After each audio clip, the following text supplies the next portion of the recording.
Today we're going to talk about, is there any real economic benefit to hosting the World Cup? This is by Pacific Standard. The author is Ian Hurley. It was written in June 21, 2018. Took a sample size of 4 economists about Russia's claim of the World Cup and their financial windfall.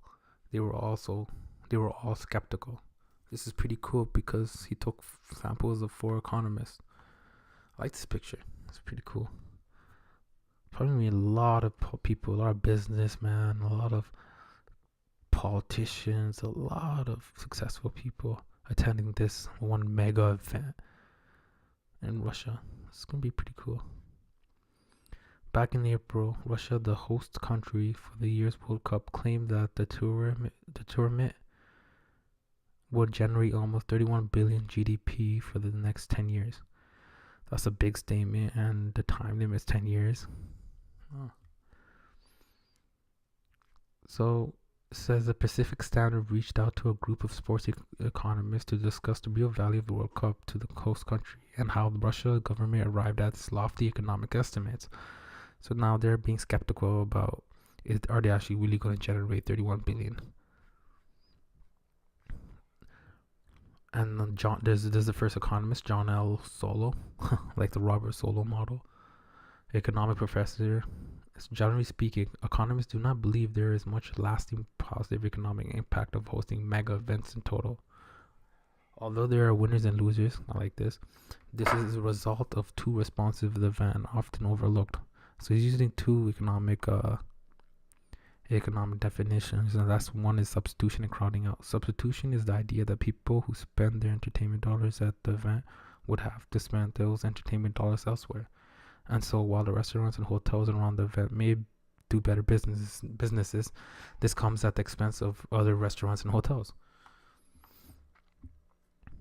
This is pretty funny. I like his last name, Solo. Like Robert Solo model is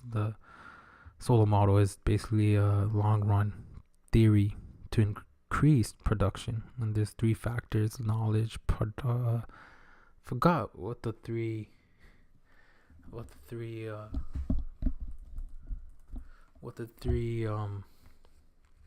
factors were. Well, yeah, one was capital, knowledge, and labor.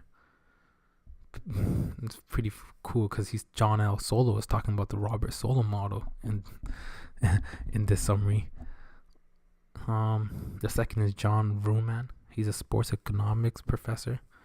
Estimation of the net economic impact of hosting one-time sporting events like the World Cup are grossly over-exaggerated by the host country.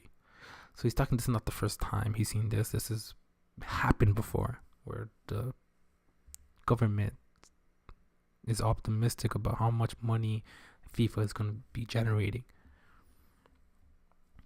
The overall direct impact is probably zero-sum because of the negative congestion costs and crowding out of other economic activity.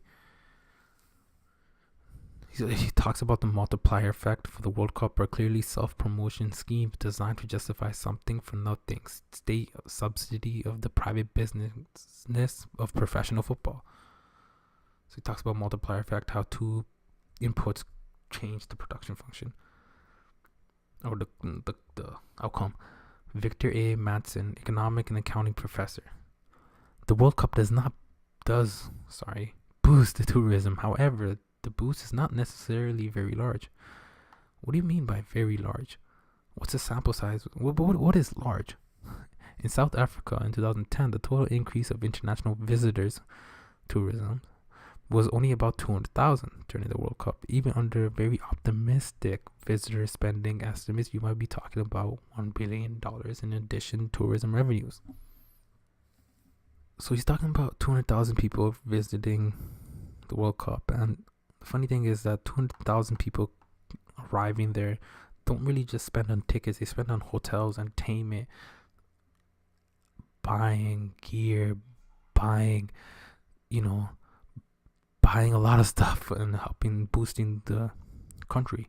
They don't just spend on tickets. There's other expenses. And I'm pretty sure there's more than 200,000 people in South Africa that was tourists, and they spent more than $1 billion. I'm pretty sure the businesses saw this as an opportunity and increased their prices to more but of course he knows more than me. He's an accounting professor, and these numbers are probably accurate. I'm just making an assumption. Craig Dempkin II. Among many host countries, the net impact on tourism is relatively minor. Most host countries already have a large tourism industry, and the World Cup replaces normal tourists with football tourists. A tourist is a tourist, no? There is relatively little evidence and there are long-term impact of hosting mega events such as the World Cup. The infrastructure spending represents an opportunity cost. He is right. We spoke about opportunity costs on the previous video. Spending on the building and stadiums for the World Cup could have been spent on road to repair exactly. It's opportunity cost. It's the government spending money on stadium rather than other government services. Or the government is collecting more taxes. In many cases, stadiums are built with hopes for hosting future events, but such hopes are not fulfilled. He's correct. There's a lot, like in Brazil, the stadium was built, and the thing is, governments host these events far away from the city because they know that it's one time. These are one-time mega events. It's not gonna happen every season, and yes, it creates a lot of jobs in a short run, but in the long run, when it's finished, all these jobs are gone away. The security, the ticket seller, there's so many jobs. The cleaners, you know what I mean. The people that park the cars, the tickets, everything. Increase in, policemen. It is typical for the bid proposal to include estimates of increased tourism, but these forecasts are not usually built on solid statistical models. I like that. Solo says, where have I heard this before? So this is not the first time for him. Oh yeah, the Winter Games were also supposed to generate regional economics. So he's comparing with different mega events, one-time events, and we all know the story.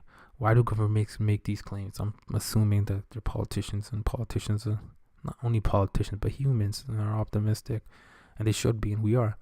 I can't be sure, but generally when politicians talk, I look for special interests. Yeah.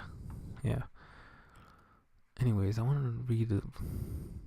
So George says that as an improved Russian economy is good for Russia, the Russian people in particular, and it is good for all Europe and the West. So he's taking a macro point of view, talking about how this is going to help not only Russia but everybody around do business around Russia, the Europe.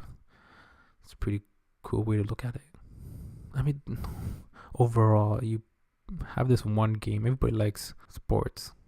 Everybody likes competition, and there's gonna be a lot of, and in this particular event, this mega event, there's gonna be a lot of rich, wealthy people, politicians, businessmen, successful tycoons going to Russia, and there's gonna be a lot of networking involved. That's gonna be politically,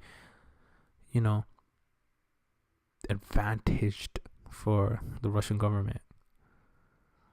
But yeah, we're gonna find out if they're gonna generate 31 billion. Thanks, guys.